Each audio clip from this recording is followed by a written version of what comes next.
Hello friends, let me tell you a secret by which you can beat over 80% of the actively managed funds with zero effort. The secret lies in invest in a passive index fund. Yes, invest in a passive index fund. According to various researches, over 80% of the actively managed funds fail to beat their underlying index over long-term time horizon. What's the proof of it? Let's look at the study done by Morningstar in their Active Passive Barometer report. In this report, Morningstar analyzed the performance of all the actively managed funds with their passive peers over a 10-year period time horizon. What they found out was only one out of four fund was able to beat their passive rivals. Though this study was done in US market, it is equally relevant for Indian market as well. Now, what if you say my investment horizon is not long term? My dear friends, if your investment horizon is short term, then also it makes sense to invest in index funds because we can never know which funds will perform best in the short term. Let's think about why indexing works. It works because of efficient market theory.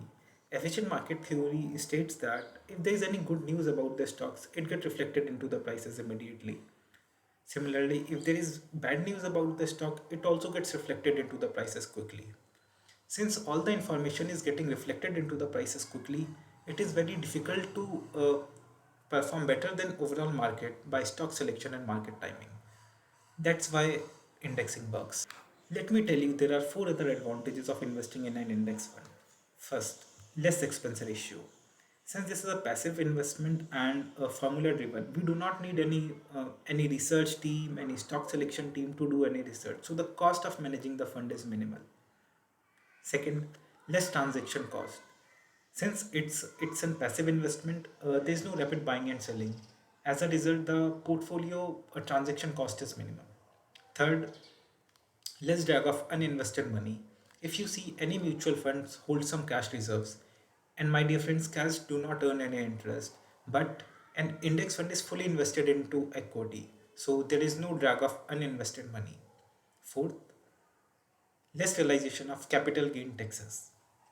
Since this is a passive investment, the fund is less likely to realize capital gains taxes. So you can optimize on taxes as well. I know now you're thinking if it's so good, why not everyone is doing it? The answer, my dear friend, lies in the psychology of investors. Over 80% of the investors think they can get above average market returns. But data shows in reality, 80% of the investors get below average market returns. So think about it. Does not it make sense to get average returns and perform better than most of the investors? Let me know in comments what are your thoughts on indexing. Thank you.